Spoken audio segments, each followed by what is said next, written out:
민수기 23장 8절과 9절과 10절까지 다 같이 한번 읽어보겠습니다. 8절, 9절, 10절 시작. 하나님이 저주하지 않으시는데 내가 어떻게 저주하며 주님께서 꾸짖지 않으시는데 내가 어떻게 꾸짖으리야. 바위 산 꼭대기에서 나는 그들을 내려다본다. 언덕 위에서 나는 그들을 굽어본다. 홀로 사는 저 백성을 보아라. 그들 스스로도 자신들을 여느 민족들 가운데 하나라고 생각하지 않는다. 티끌처럼 많은 야곱의 자손을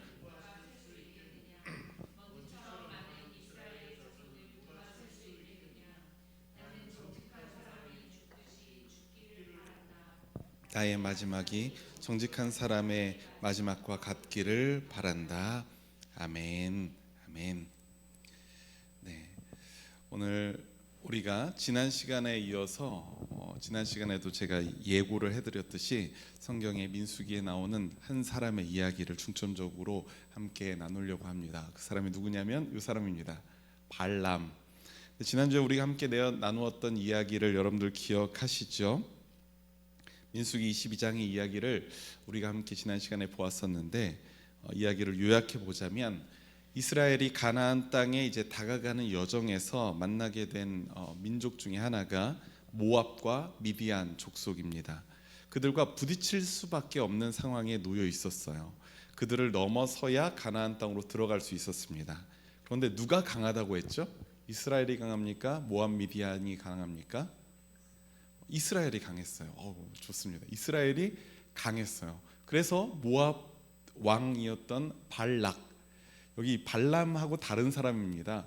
발락은 그 마음속에 두려움이 생겼죠.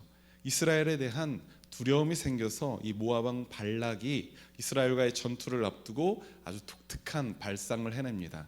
그 발상이 뭐냐면 국제적으로 소문난 저주 전문 예언가가 있습니다. 저주를 하러 다니는 거예요. 그들에게 저주를 하면 그 저주가 이상하게 신통방통한 느낌이 사람들에게 있는 거죠. 그러한 아주 특출난 저주 전문 예언가, 그러니까 약간 이방 신들에게, 다양한 신들에게 여러 가지 했던 그런 예언가, 거짓 예언자라고도 말할 수 있겠죠. 그 사람, 이 발람이라는 사람을 청해서 이스라엘을 저주하도록 해야겠다라고 발락 왕이 생각을 했던 것입니다. 이 발람이 이스라엘을 저주하면 모압이 이스라엘을 이길 수 있겠거니라고 생각을 했던 것이죠.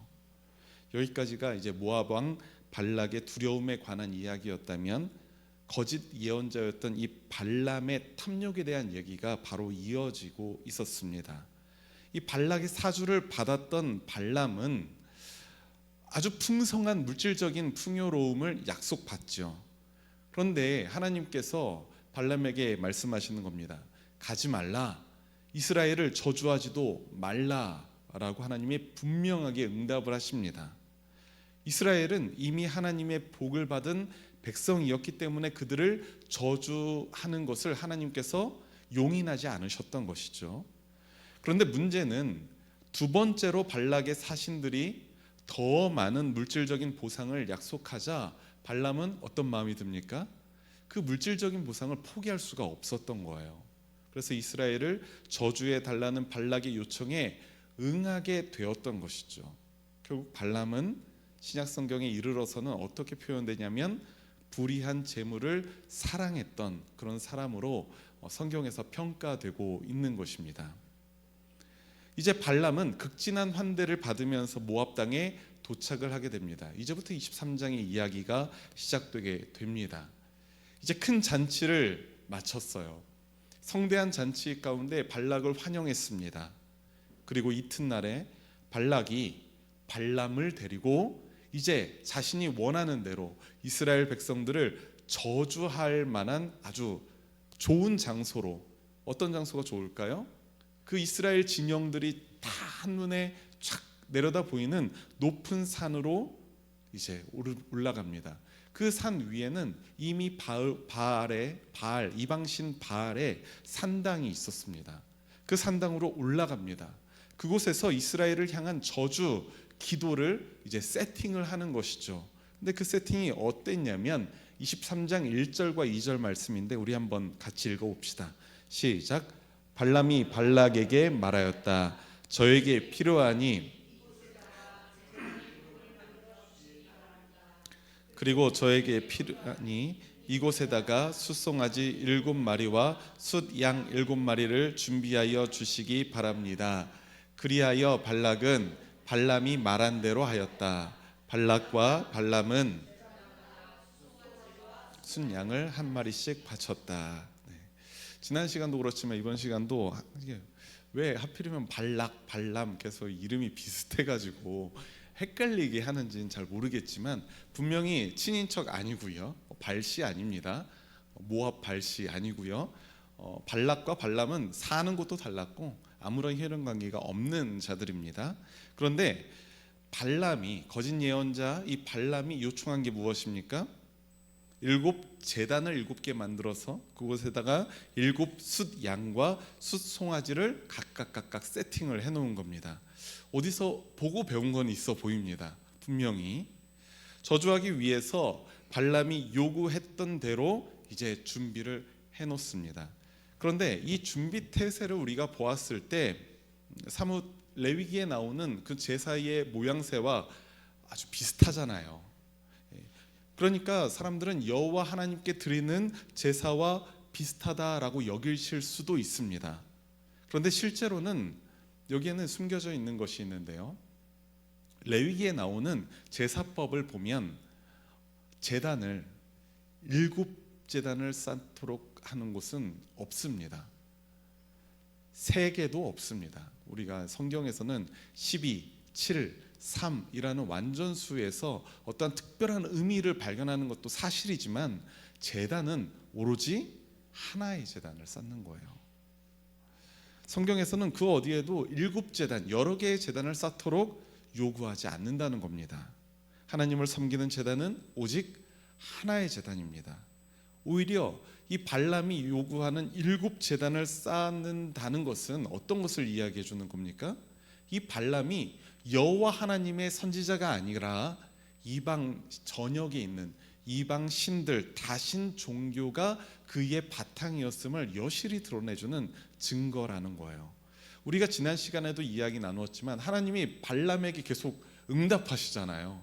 그러니까 성서학자들 사이에서도 아주 소수의 무리는 발람이 하나님의 선지자다라고 이야기하는 사람들도 있고, 설교가들 사이에서도 그 부분을 착각해서 하나님께, 또 이후에는 좀 이따 우리가 나누겠지만 발람이 하나님의 영을 받아요.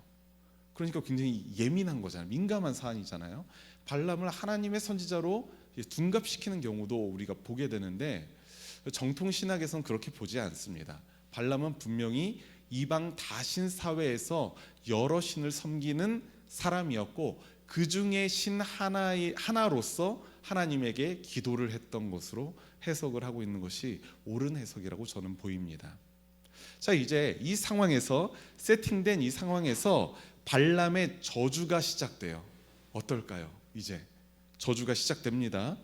23장 7절 이하의 말씀을 보면 첫 번째 예언이 나오는데요, 그런데 여기에서 발람은 발락의 기대와는 전혀 다른 예언을 선포하는 거예요.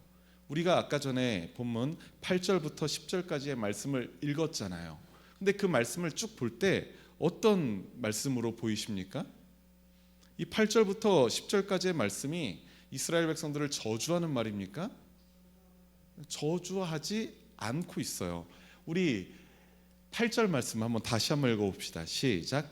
하나님이 저주하지 않으시는데 내가 어떻게 저주하며 주님께서 꾸짖지 않으시는데 내가 어떻게 꾸짖으랴. 네, 발람이 이야기하는 겁니다. 지금 발람이 이스라엘 공동체를 저주하기 위해서 세팅을 다 해놨어요. 발락은 그것을 서포트하기 위해서 모든 것을 갖추어 줬습니다. 이제 발락이 원하는 대로 발람 예언자가 이스라엘을 향해서 저주하기만 하면 됩니다. 그런데 발람이 그러질 않는 거예요. 그런데 이 발람의 의도대로 그렇게 되는 것일까요? 저는 그렇게 보지 않습니다. 하나님이 발람의 입술에서 이스라엘을 향한 저주가 나오지 않도록 하시는 거죠. 지금 발람은 이스라엘을 저주하기 위해서 이곳에 온 사람이에요. 왜냐하면 그 저주를 해야지 자신이 물질적인 풍요를 누릴 수 있기 때문에. 그런데 지금 하나님은 그것을 용인하지 않으시는 겁니다. 당연하게도 발락은 황당했겠죠. 왜요? 발람이 이스라엘을 향해서 저주를 퍼부어야 되는데 지금 축복을 하고 있는 거잖아요. 10절 말씀을 보면 티끌처럼 많은 야곱의 자손을 누가 셀 수 있겠느냐? 이 작은 민족이 티끌처럼 많게 풍요롭게 이렇게 세워나간다라고 말하고 있는 거예요. 그들을 꾸짖지 않으시는 하나님, 그들을 저주하지 않으시는 하나님에 대한 이야기를 하게 됩니다. 이렇게 첫 번째 저주가 실패합니다. 그리고 모압 왕은 포기했을까요? 그렇지 않았어요. 아주 치밀한 사람이었습니다. 첫 번째 예언이 실패하자 이번에는 발람을 데리고 또 다른 산에 갑니다. 비스가 산에 올라가서 똑같이 이스라엘을 저주하기를 요청해요. 여기는 이스라엘이 전 진영이 보이는 곳은 아닙니다. 그 의도를 한번 생각해 보면 이스라엘 규모를 보면 왠지 부담스러워서 모압보다 더 강성한 진영이다 보니까 부담이 되나 보다라고 생각해서 조금 덜 보이는 곳으로 이끌고 갈 수도 있겠다라는 생각이 들기도 해요. 그런데 이 두 번째 예언에서도 마찬가지입니다. 23장 20절을 한번 보십시오.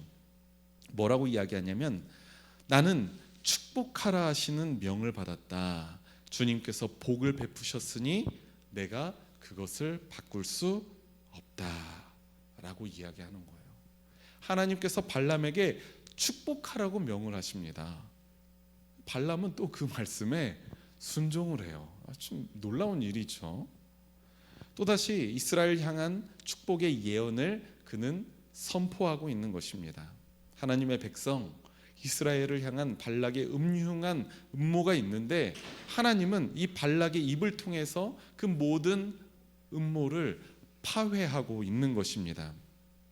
자, 이렇게 두 번째 예언이 맞춰지는데요. 이제 세 번째, 네 번째 예언까지도 나아갑니다. 아직도 발락은 포기하지 않은 거예요. 그만큼 발락이 지금 이방 신에 대한 어떤 이 저주에 대한 저주 기도에 대한 엄청난 신앙심이 있는 거죠. 우리가 신앙심이라는 것이 하나님을 향한 신앙심이 우리에게는 반드시 필요하지만 세상에는 신앙심이 하나님에게만 있는 것이 아니라는 겁니다.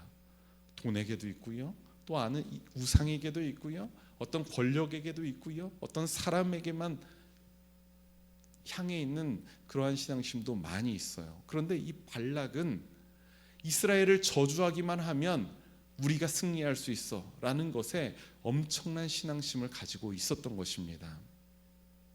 여기서 우리가 주목해야 하는 부분이 있는데요, 민수기 23장 27절 이하부터 24장의 말씀에서 다루고 있는 발람의 세 번째 예언을 통해서 우리가 중요한 것을 한번 보게 됩니다.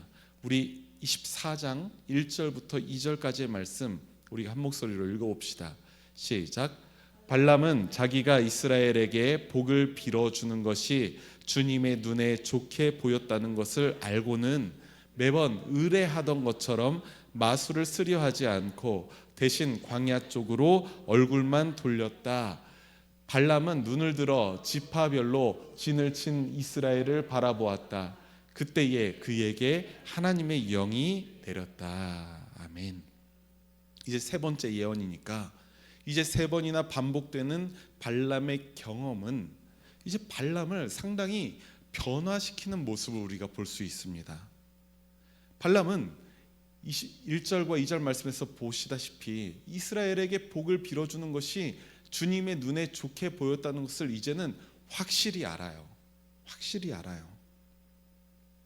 그리고 또 그에게는 하나님의 영이 내리기까지 합니다. 이전에 자신이 버렸던 자신의 마술이나 술수들을 사용했었는데 이제는 그러한 술수를 쓰지 않고 그냥 이스라엘을 바라보게 됩니다. 그런데 그때 하나님의 영이 그에게 임하는 거예요. 앞에 첫 번째 예언과 두 번째 예언의 경우에는 어땠습니까? 하나님이 발람의 입을 통해서 선포하도록 하시잖아요. 하나님의 말을 발람에게 주셨었잖아요. 그런데 이번 세 번째는 어떻게 하냐면 하나님의 영이 그에게 임하십니다.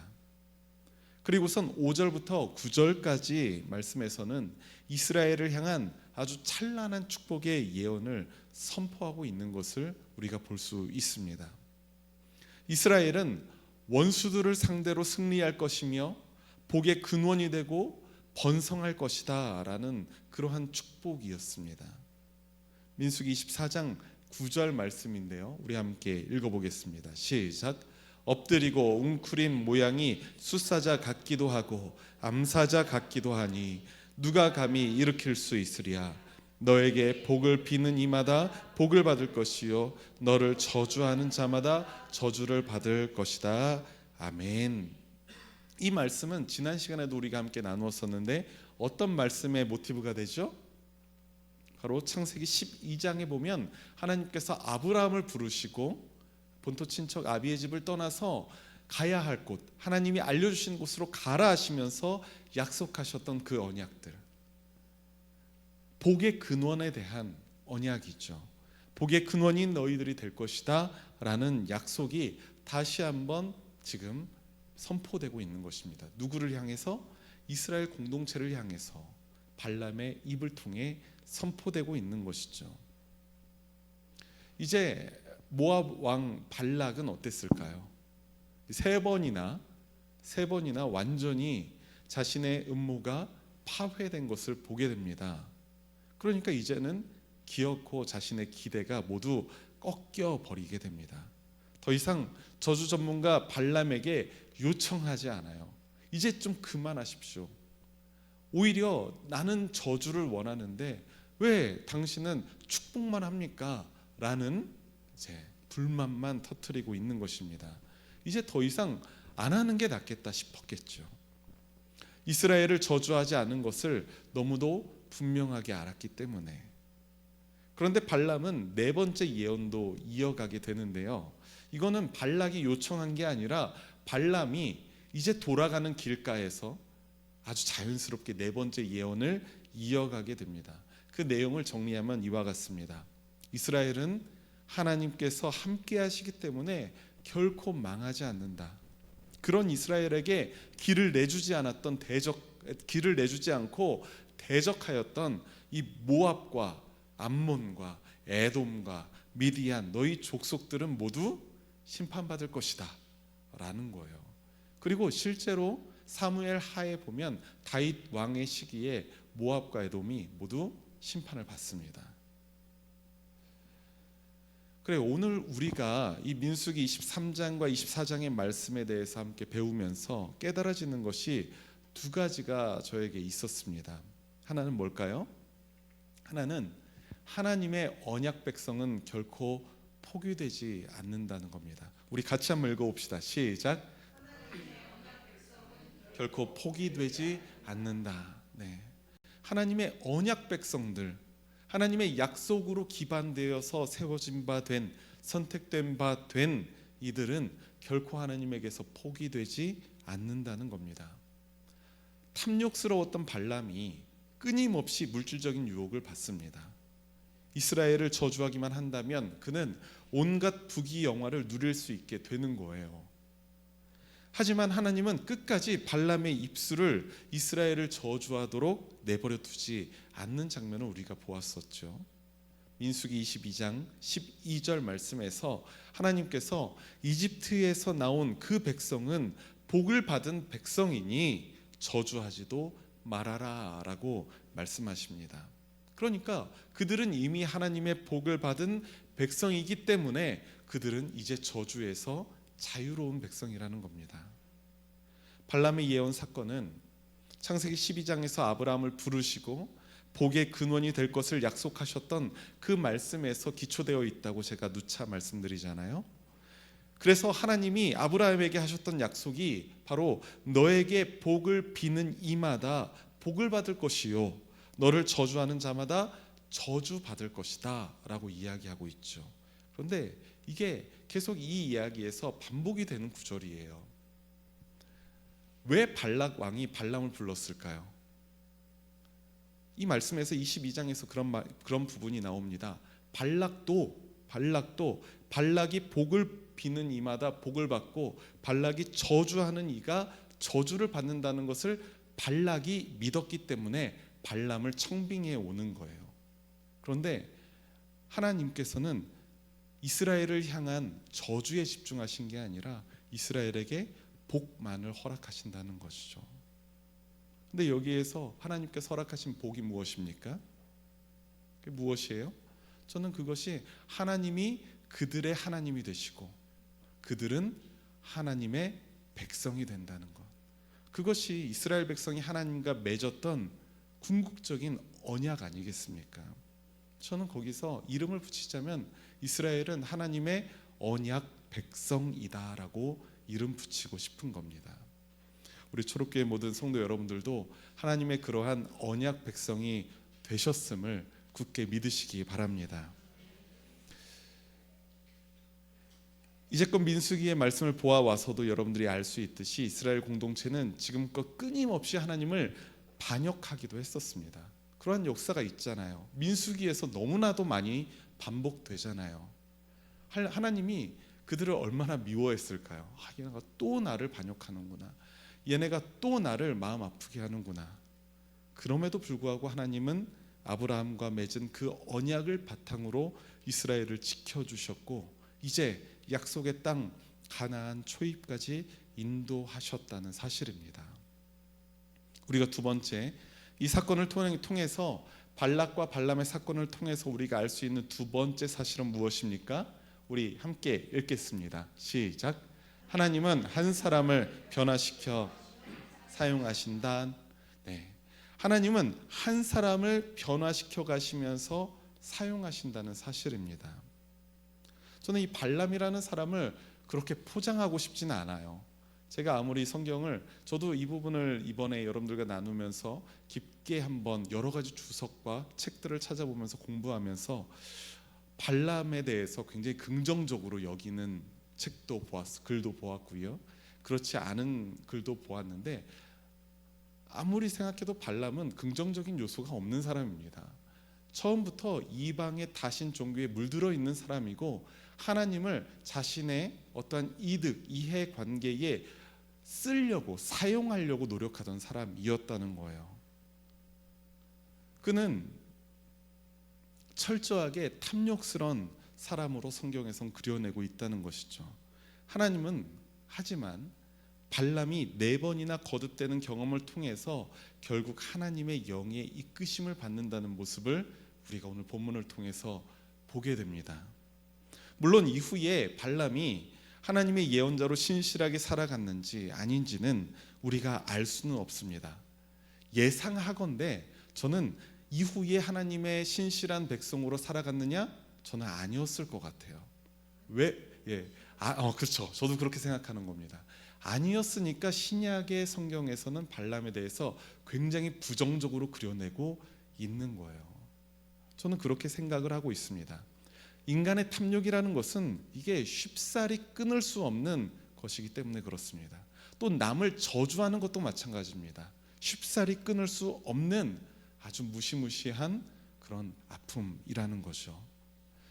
그렇지만 오늘 말씀에서만큼은 발람이 변화되면서 결국 하나님의 도구로 사용되고 있다는 사실을 여러분들 기억하시기 바랍니다.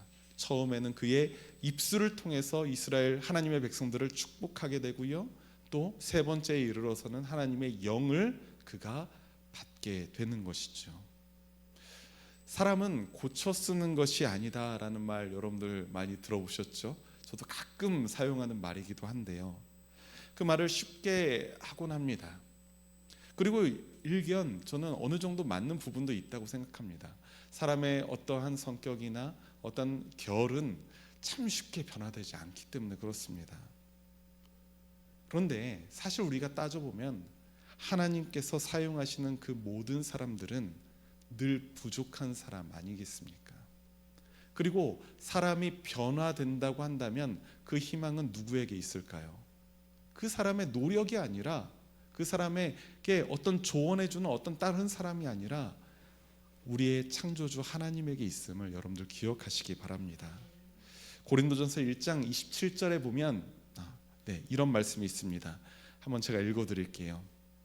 그런데 하나님께서는 지혜 있는 자들을 부끄럽게 하시려고 세상의 어리석은 것들을 택하셨으며 강한 것들을 부끄럽게 하시려고 세상의 약한 것들을 택하셨습니다. 달리 말하자면 그 누구도 우리는 쉽게 판단할 수가 없다는 겁니다. 하나님께서 누굴 사용하실지 우리는 판단할 수가 없습니다. 하나님의 기준이 따로 있어요. 판단은 오직 하나님께 맡겨드리고 우리는 우리에게 주어진 길을 신실하게 걸어가는 것이 하나님의 백성들의 마땅한 사명 아니겠습니까?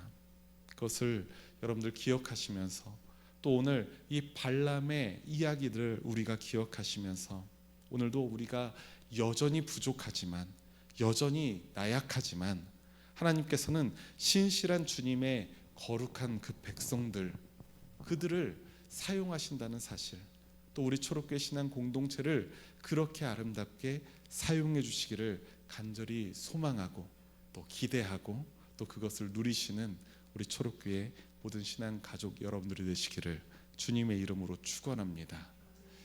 기도하겠습니다. 사랑의 하나님, 주님의 말씀 속에 진리가 있음을 믿고 그 진리를 따라 살아가는 길이 복된 길임을 깨닫게 하시니 감사합니다. 예수 그리스도의 십자가 은혜로 말미암아 우리가 하나님의 백성이 되고 그 신실한 믿음으로 우리의 인생을 살아가길 소망합니다. 세상에는 온갖 유혹과 시련과 환난이 있지만 그러한 상황 속에서도 당신의 백성들을 지키시고 인도하시는 주님의 사랑을 믿사오니 우리가 늘 주님의 사랑 안에서 머물게 하시고 주님의 인도하심을 따르게 하옵소서. 부족하고 자격 없는 우리를 품어주시는 주님의 사랑에 늘 감사하며 주님께서 우리를 부르신 그 자리에서도 귀하게 쓰임받는 우리가 되게 하여 주옵소서. 감사드리며 우리 주 예수 그리스도의 이름으로 기도드립니다. 아멘.